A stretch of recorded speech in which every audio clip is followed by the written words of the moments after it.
I'm gonna speak about the regional strategy that was behind for what Venezuela is suffering right now, because you may think that Venezuela is an isolated case, but it has a regional explanation. So the first thing I want to say is there are three ways in which Europe can contribute to end socialism and promote free markets in Latin America.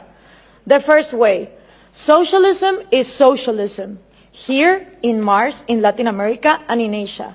There is no way that you can help us by saying that socialism works in Europe, but in Latin America it doesn't because we have a culture where just socialism always gets corrupted. No.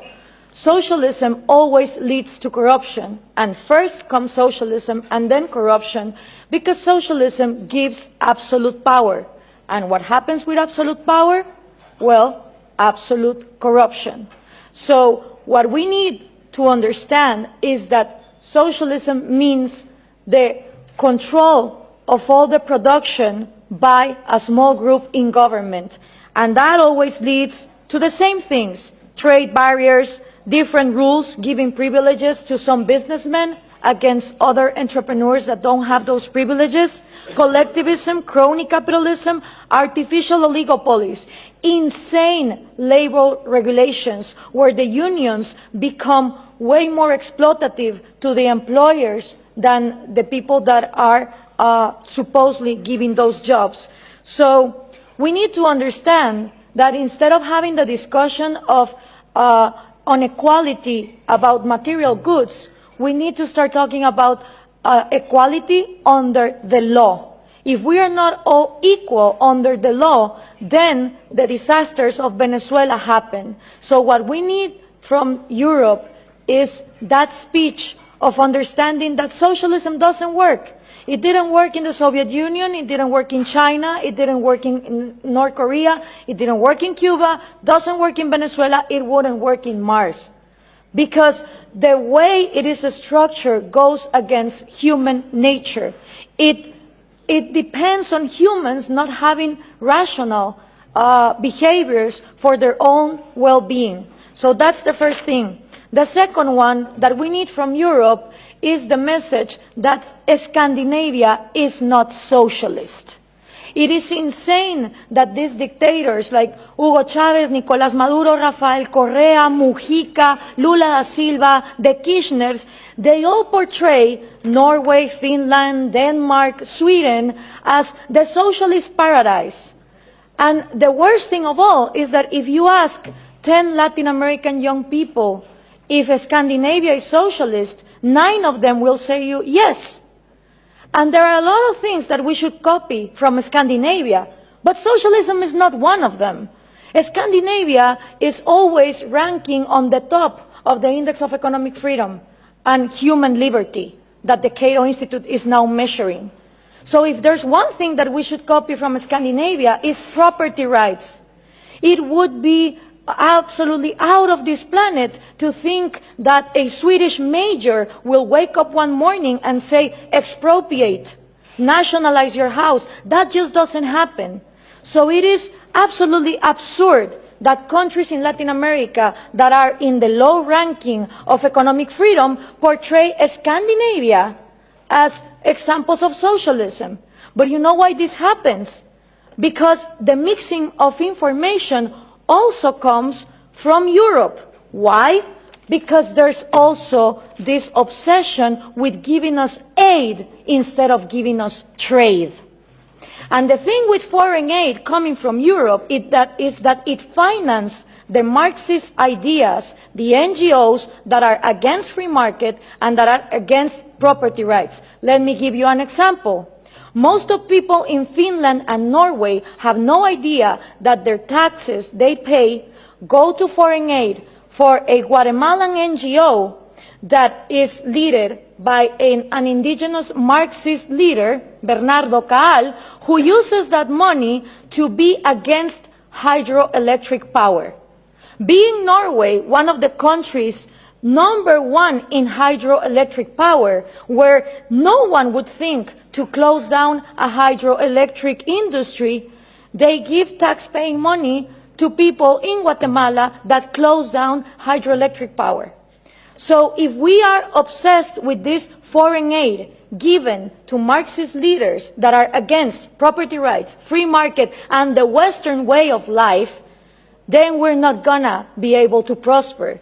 And according to trade, the European Union is fixated that they should trade with Latin America in regions, in blocks. Well, that is just not possible, because the region that I come from, which is Central America, the 5 smallest countries of all our region, Guatemala, El Salvador, Nicaragua, Honduras, and Costa Rica, right now, 2 of them, Nicaragua and El Salvador, are ruled by socialism of the 21st century. So how can I negotiate as a bloc when I have 2 countries that are not willing to open to free trade?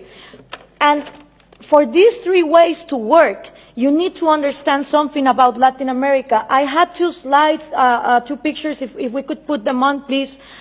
The first thing is Latin America has always been ruled by dictators. Then Fidel Castro comes in, and he is successful in making a Marxist guerrilla.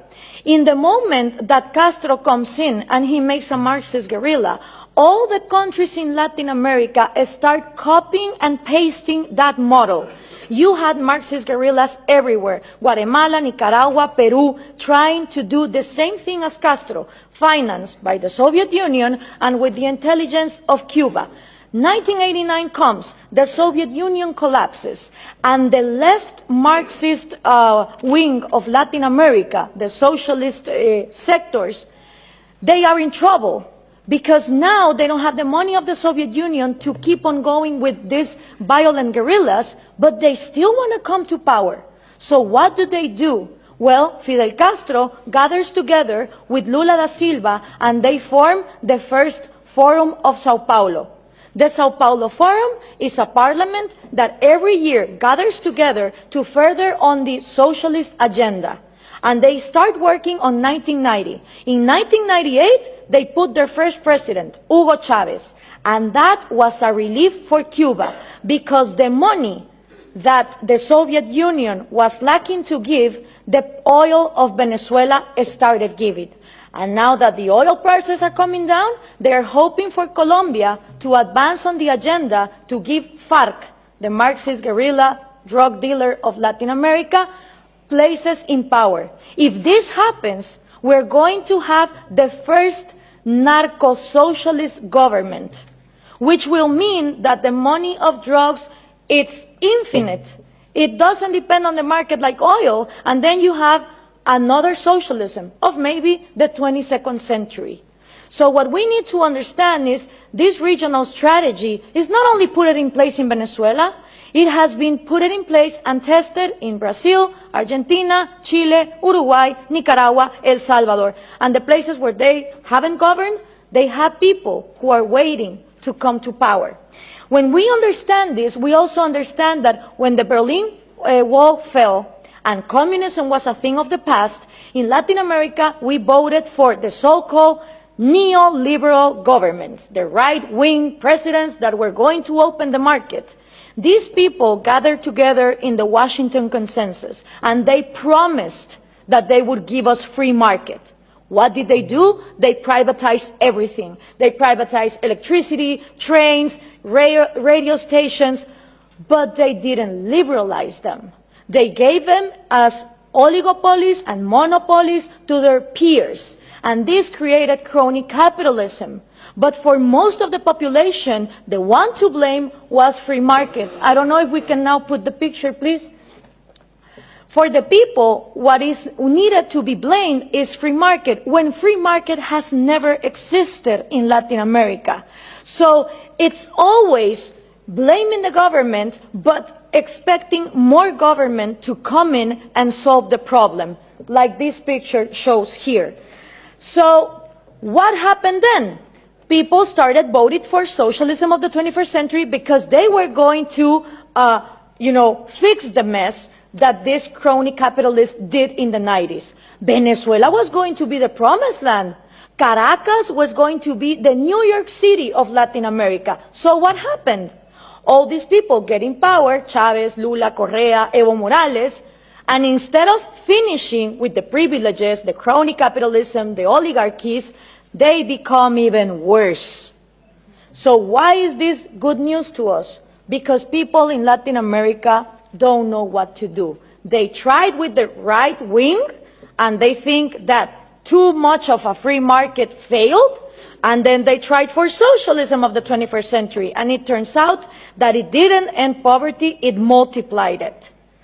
So right now, it's a great and excellent opportunity for people like us, for people who really defend liberties and freedom, not only economic liberties, but also individual liberties.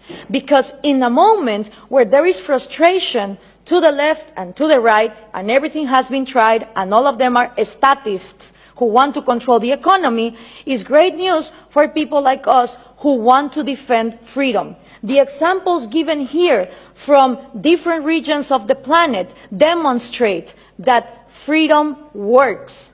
So what we need to input from Europe to Latin America is the right messages. Those messages include that Scandinavia is not socialist, that we need trade more than aid, and in order for institutions to follow up, it's not about material equality, it's about equality under the law and the rule of law. Thank you very much.